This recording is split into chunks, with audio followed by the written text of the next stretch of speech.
A very good morning to you, Mr. McDonnell. Morning. Morning. I've just been looking at the list of what you'd like to see in the budget. Fix universal credit, lift public sector pay cap, serious infrastructure funding, properly fund health, education and local government. It sounds a bit like a Christmas wish list, and as we all know, you don't get everything you want for Christmas.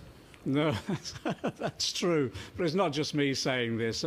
We've had Conservative MPs. We've even had cabinet ministers actually saying we need now the investment in our public services. And we've had messages from the front line, in our NHS, the chief executive of the NHS is saying we need funding now to avert a crisis. We've had, head teachers, 5,000 of them, writing to the Prime Minister and saying, you've got to stop the cuts now. And, I've never seen this before. We had the government's own advisor on terrorism saying, we're vulnerable to terrorism and we can't combat it if we keep on cutting police numbers, those police officers on the ground. And so it's not just me saying this. The government, I think, has got to listen in this budget, end austerity and start the investment. And, they can do that by ending the tax giveaways to the corporations and the super rich, and in that way we can start investing in our public services again. You've also accepted in the past that your plans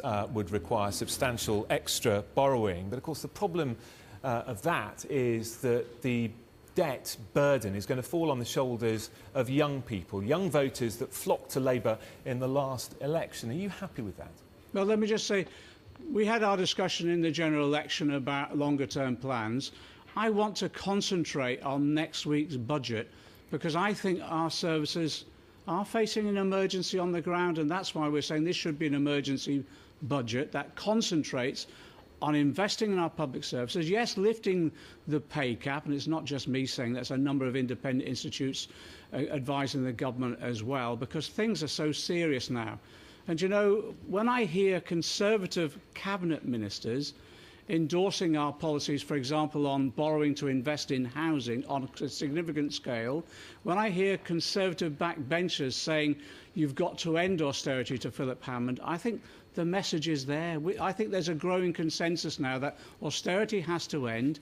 We have to invest for the future. Sorry to interrupt. There may well be a growing consensus that austerity has to end, but are you confident that the next generation will be happy to pick up the bill?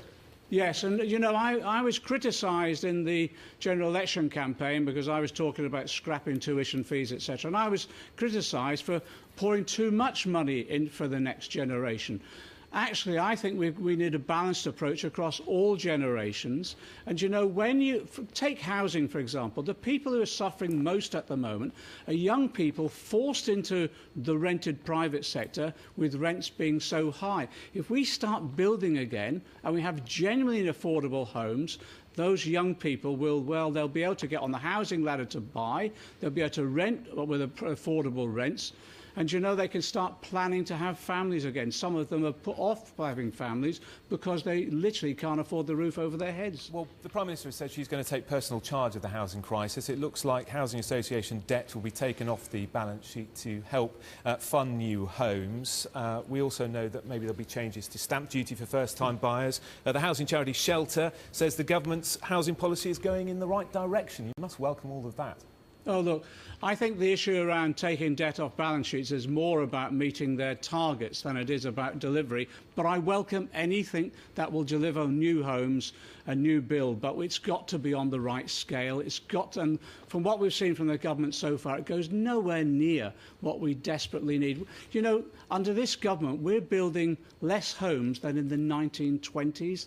No wonder we've got a housing crisis. And we've got to now recognise the seriousness of it.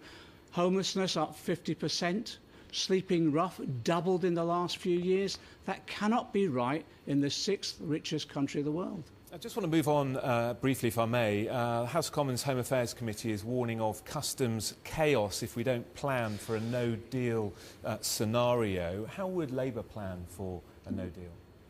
Well, we would secure a deal. I'll be frank with you, we would secure a deal. But what if there isn't a deal? How would you plan for that? I wouldn't accept no deal. We would secure a deal. We'd ensure that we change the atmosphere in these negotiations. I've negotiated in Brussels in a previous life, in a previous career. And what you do is you establish an atmosphere of mutual respect and mutual interest. You clear out some of the issues that are causing problems at the moment. For example, the problem that's being caused at the moment with regard to not giving EU citizens rights. We should guarantee those immediately. I think that changed the atmosphere dramatically, and as a result of that, we can get a deal. You know, we put forward our proposals in terms of transition for 2 years, and we think that will give us the breathing space in which, one, we can secure a deal, but we can establish a new collaborative relationship with Europe, tariff-free access so we can maintain our trade. And in many ways, you know, I just think our problems are caused, well, by the mishandling of these negotiations. Well, OK, you're talking about the mishandling of the negotiations. Why does Jeremy Corbyn seem so reluctant to talk about Brexit? He had the perfect opportunity in Prime Minister's questions yesterday to bring up that mishandling, and yet it didn't even get a mention. Well, it was because he was trying to pressurise the government to do something in next week's budget on the crisis in public services that we've got. At other times, he's been bringing up Brexit, and you know, we've been debating it throughout this week, and we'll be debating it in the coming weeks ahead. Our problem is this. We do not know from one day to another what the government strategy is, or which coalition that there is in the cabinet that is actually ruling the roost at the moment. In that way, there's an inconsistent approach, and we're not, well, I think we have a government in disarray, so there's no way that you can negotiate a decent deal when really the government that's meant to be doing these negotiations is directionless. OK, we must leave it there. John McDonnell, Shadow Chancellor, many thanks indeed.